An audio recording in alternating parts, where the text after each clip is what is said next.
Assalamu alaikum and a very good morning, students. I hope you are doing well by the grace of Almighty.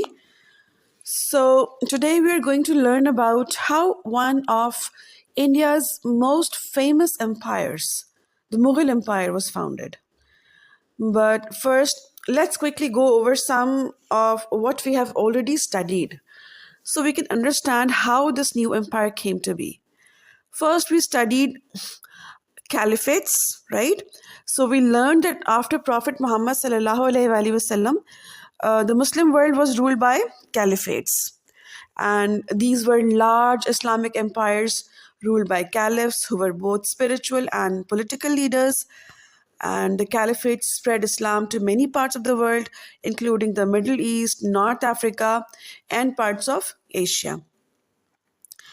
Okay, as Islam spread, it reached India, and several Muslim dynasties started to emerge. So these were smaller kingdoms compared to the caliphates, but they played a big role in spreading Islam and introducing new cultures to the Indian subcontinent. Okay, then we read about the Delhi Sultanate. If you remember, we read about the Delhi Sultanate, which was one of the major Muslim dynasties in India.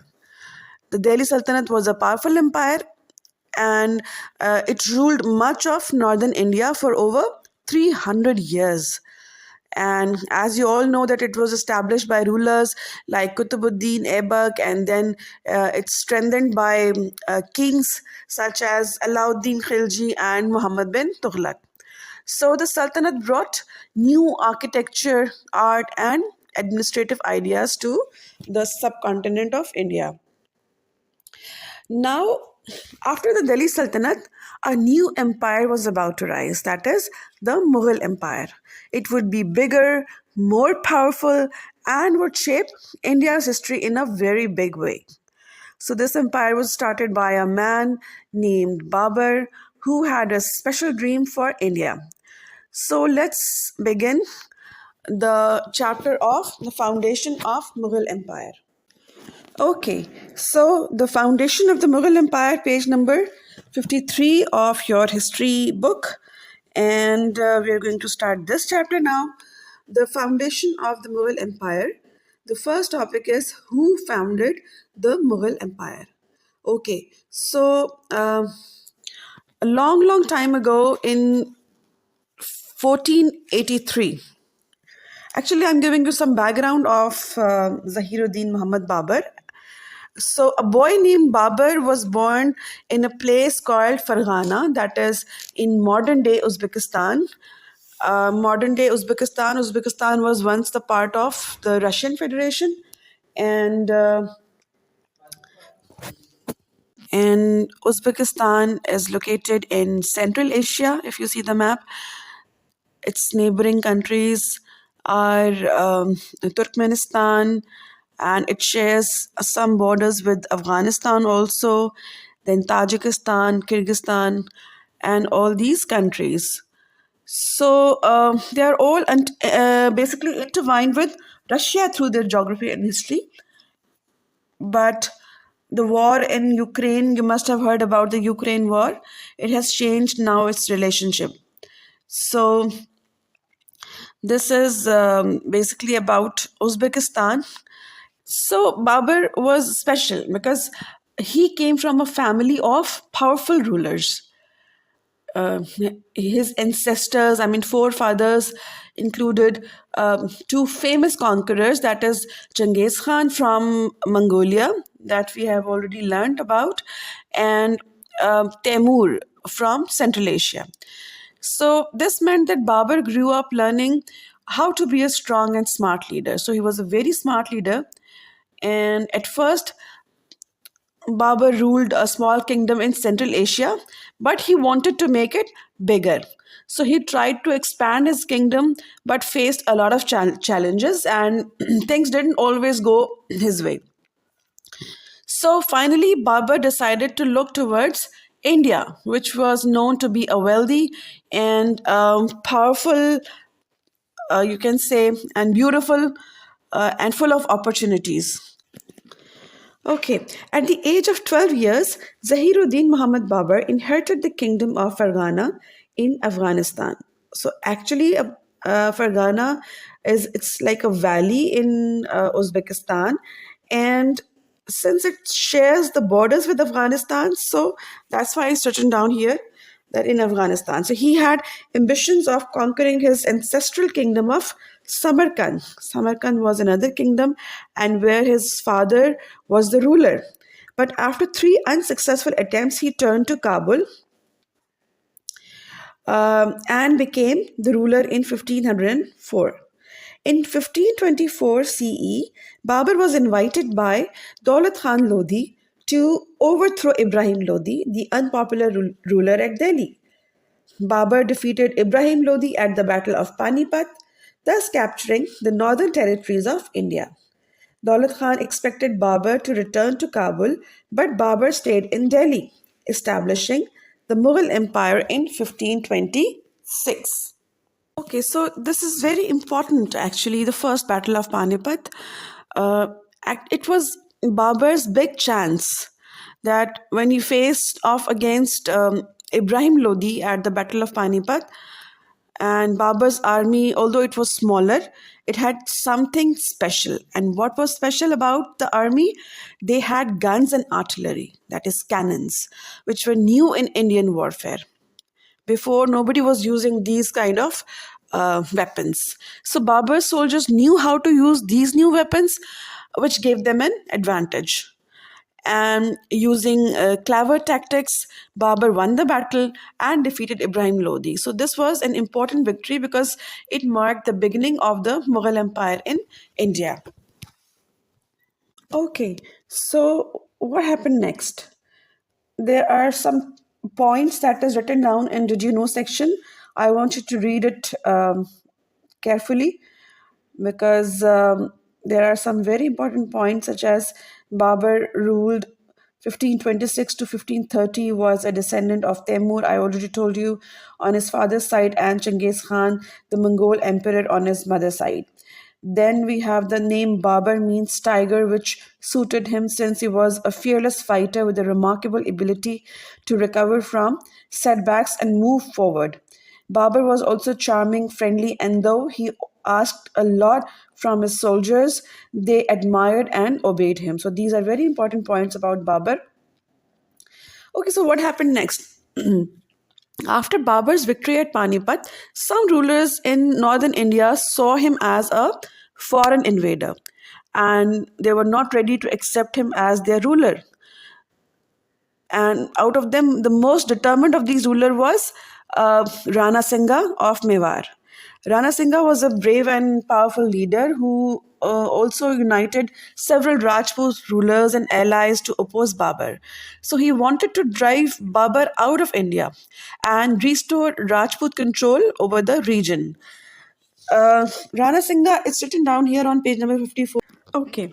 Rana Singha, the ruler of Mewar, led the Rajput Confederacy in Rajputana. That means it was a state, and Rajput Confederacy means that they had an alliance of Rajput rulers, all the Rajput rulers and their kingdoms who joined forces to defend their territories or resist the enemy, and here the enemy is Babur.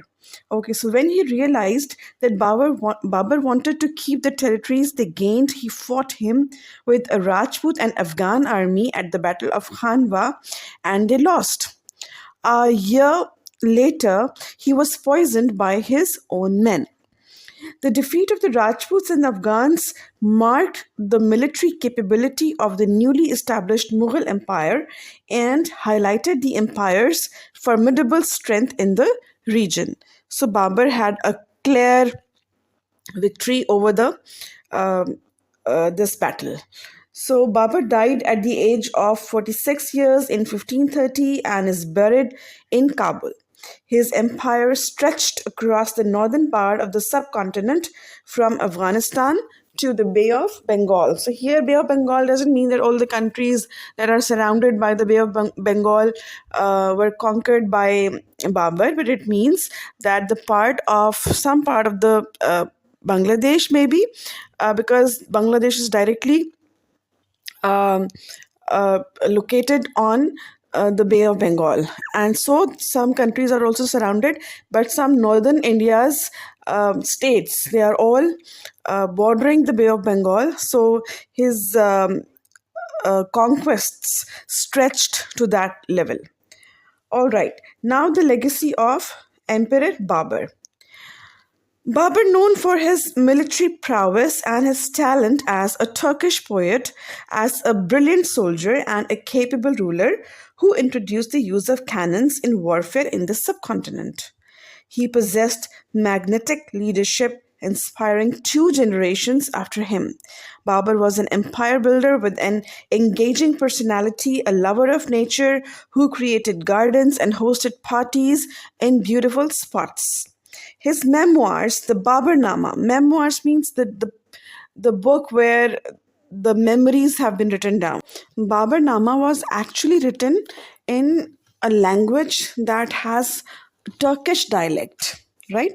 And then it translated after in the reign of Akbar. Akbar was the grandson of Babur. So it says that Babur was not just a warrior, he was a smart and kind ruler also who cared about his people. He wanted to build a strong and rich empire where different cultures could live together. And Babur also loved nature and gardens, so he built beautiful gardens as well. And he and it's all about like he was a very astute ruler. So this was all about the legacy of Emperor Babur. Now, why was Emperor Humayun surrounded by problems? Now it says that Babur's son Humayun, the second Mughal emperor, faced enemies on three sides, from Sultan Bahadur in Gujarat, Sher Shah Suri in Bihar, and his own brothers plotting at home. So now Humayun was the son of Babur, and he when he became emperor, he had to face a lot of things, especially the enemies. Okay, now why was Emperor Humayun surrounded by problems?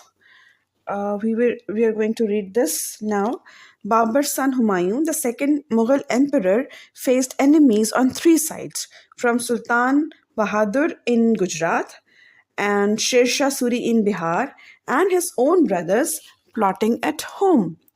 So now, when Humayun was the son of Babur, and he became the second king of the Mughal Empire after his father.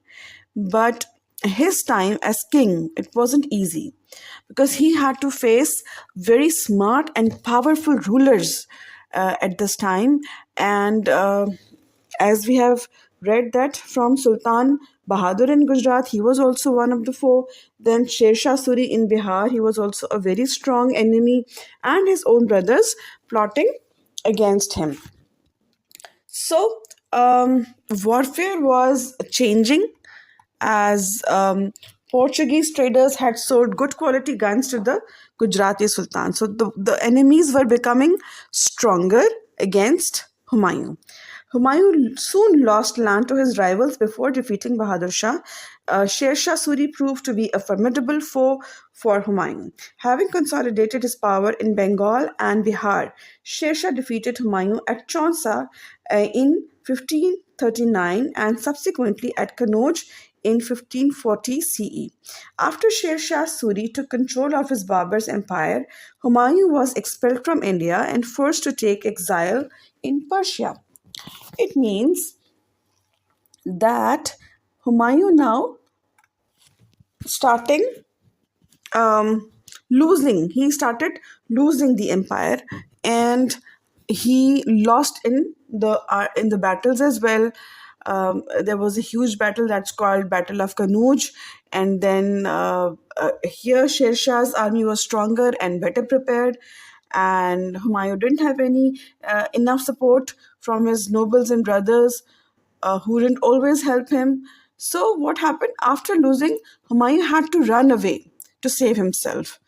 That says that he was forced to take exile in Persia. And there he spent 15 years and he learned a lot of things over there as well. Okay, now next topic is what was the Suri Empire?